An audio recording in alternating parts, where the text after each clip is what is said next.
মেয়াদউদ্দিন committee অচিরেই বিলুপ্ত করে নতুন কমিটি অনুমোদনের দাবিতে বিএনপি অফিসের সামনে আজ অবস্থান কর্মসূচিতে মুক্তিযোদ্ধা দল ও মুক্তিযুদ্ধের সন্তানের নেতৃবৃন্দ আমার পক্ষ থেকে সবাইকে সালাম, আসসালামু আলাইকুম। সম্মানিত নেতৃবৃন্দ, আপনাদের মনে পড়ে 11-11 কথা? আমার নেতা মরহুম শহীদ প্রেসিডেন্ট জিয়ার মাজারেও যেতে দেওয়া হয়নি। জিয়াউর রহমানের মাজারের সামনে ট্যাঙ্ক ফিট করে রাখা হয়েছিল, বোমা রাখা হয়েছিল। ওই পুলিশ বাহিনী অতর্কিত হামলা করে বিএনপির নেতা কর্মীদের হাতে জিয়ার মাজারে না যেতে পারে তার জন্য ব্যারিকেড দিয়েছেন। সেই ট্যাঙ্কের উপরে ভর করে ট্যাঙ্কে উপেক্ষা করে লাফিয়ে জিয়ার মাজারে ফুল দিয়েছি। আপনাদের মনে আছে না?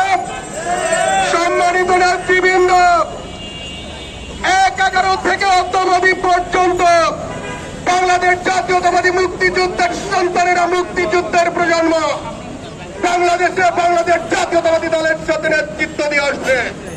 এমন কোন প্রোগ্রাম নেই, এমন কোন মিছিল নেই, এমন কোন মিটিং নেই মুক্তিযুদ্ধের সন্তানেরা ছিল না।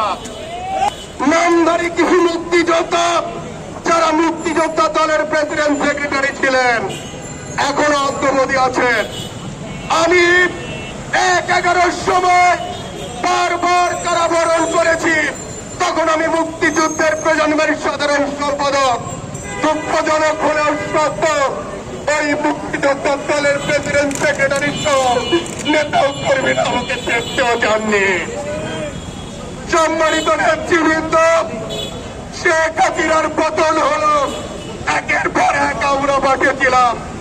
যেদিন শেখ হাসিনার পতন হলো, ওই কুলাঙ্গাররা বলে মুক্তিযোদ্ধা দল অফিসে আজকে থেকে হাসিনা বিদায় নিয়েছে, মুক্তিযুদ্ধের প্রজন্ম বিদায়, তারা আর মুক্তিযোদ্ধা দল অফিসে আসতে পারবে না। এই হলো মুক্তিযোদ্ধা দলের মুক্তিযুদ্ধের প্রজন্ম। আমি বিএনপি অফিসের সামনে আজকের প্রোগ্রামে বলি, বিএনপির নেতৃবৃন্দ আমার বক্তব্য শুনছেন। আপনারা জানেন 1-11 থেকে শুরু করে অদ্যাবধি পর্যন্ত এই বিএনপি অফিসের সামনে থেকে বারবার আমি অ্যারেস্ট হয়েছি, যেটা আপনারা সচক্ষে দেখতেছেন। বারবার প্রতিযোগিতায় হেরে কিনা জিতেছি। শেখ হাসিনার অঙ্গচক্ষুকে উপেক্ষা করে বারবার আমরা নেতৃত্ব দিয়েছি বলে মুক্তিযুদ্ধের সন্তানদের সাধারণ সম্পাদক, মুক্তিযুদ্ধের প্রজন্মের সাধারণ সম্পাদক হিসাবে বাগেরহাট 4 আসন থেকে আমাকে মনোনয়ন দিয়েছিলেন। নেতৃবৃন্দের উদ্দেশ্যে বলি, আপনাদের প্রতি করজোরে আবেদন, যে নেতারা বিএনপি অফিসের সামনে এসে মুক্তিযোদ্ধা দল অফিসে বসে বিএনপির সম্বন্ধে সমালোচনা করেছে, আমার ভারপ্রাপ্ত চেয়ারম্যান জনাব তারেক রহমান সম্বন্ধে মন্তব্য করেছে, সেই নেতারা এতদিন কি করে মুক্তিযোদ্ধা দলের প্রেসিডেন্ট সেক্রেটারি থাকে আমার বোধগম্য নয়।